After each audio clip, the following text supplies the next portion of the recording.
गांव में अपने बुजुर्ग पिता के अंतिम संस्कार के बाद नहाने के बाद दोनों बेटे घर के बाहर आंगन में अपने रिश्तेदार और पड़ोसियों के साथ बैठे हुए थे।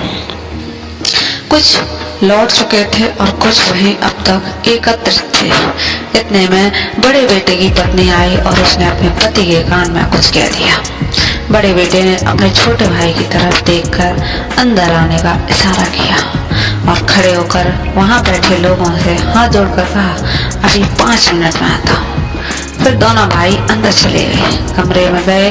अंदर जाते ही बड़े भाई ने फुसफुसाकर छोटे से कहा, बक्सा छुपा दिया था। हाँ, हमने छुपा दिया था। चलिए अब चारों मिलकर जल्दी से देख लेते हैं, नहीं तो कोई आसपास का हक जताने आ जाएगा और कहेगा कि तुम्हारे पीछे हमने तुम्हारे बाबूजी पर इतना खर्च किया वगैरह वगैरह। क्यों? देवर जी, बड़ी बहू ने कुटिल हंसी हंसते हुए कहा। हाँ, सही कहा भाभी आपने। छोटे ने भी सहमति में गर्दन हिलाते हुए कहा। तब तक छोटी तेजी से बाबूजी के कमरे में जाकर बक्सा निकाल लाई। मैं दरवाजा बंद कर देती हूँ। बड़ी बहू तेजी दिखाते हुए बोली। दोनों भाई तुरंत तेजी से नीचे झुके और छोटी बहू द्वारा लाए गए बक्से को खोलने लगे।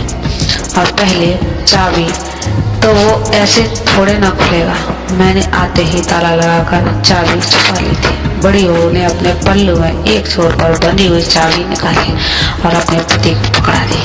भाई ने जैसे ही बक्सा खोला तो मौजूद चारों बक्से में झांकते हुए उसमें छुपी हुई दौलत गहने देखने के लिए उत्सुक दिखाई दिए।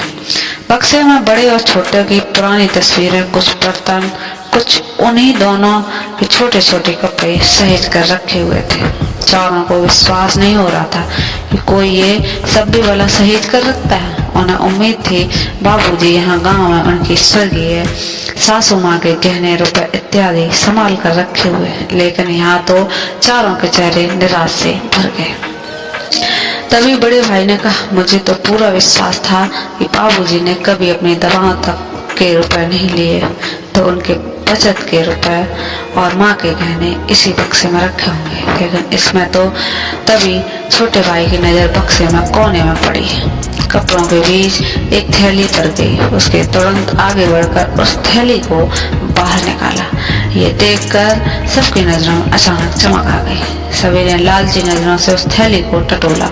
उसमें कुछ रुपए थे और साथ में एक कागज जिस पर कुछ लिखा था। छोटे भाई ने रुपए गिने तो लगभग 20,000 रुपए थे, बस और कुछ नहीं। और कागज पढ़ो, जरूर किसी बैंक या अकाउंट या लॉकर का होगा। बड़ी बहू ने कहा तो बड़े बेटे ने तुरंत छोटे के हाथों से कागज छीन कर पढ़ा, जिस पर लिखा था, क्या ढूंढ रहे हो? संपत्ति? हाँ, ये ही है मेरी और तुम्हारी माँ की संपत्ति, तुम्हारी बचपन की वो यादें जिसमें तुम शामिल थे। वो पल, वो खुशबू, वो प्यार के अनमोल पल आज भी इन कपड़ों में, इन तस्वीरों में, इन छोटे छोटे बर्तनों में मौजूद है। यही है हमारी अनमोल दौलत। तुम तो हमें यहाँ अकेले छोड़कर चले गए अपने फर्ज के लिए, मगर तुम यहाँ तुम्हारी यादों के सहारे, तुम्हारी माँ तुम्हारे देखने को तरसती रही।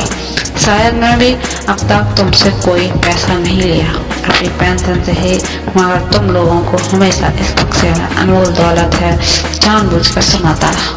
मगर बच्चों, ध्यान देना, अपने बच्चों को कभी अपने से दूर मत करना, वरना जैसे तुमने अपने भविष्य का हवाला देकर खुद को हमसे दूर किया है, वैसे ही बच्चों, दुनिया का सबसे बड़ा दुख जानते हो क्या होता है?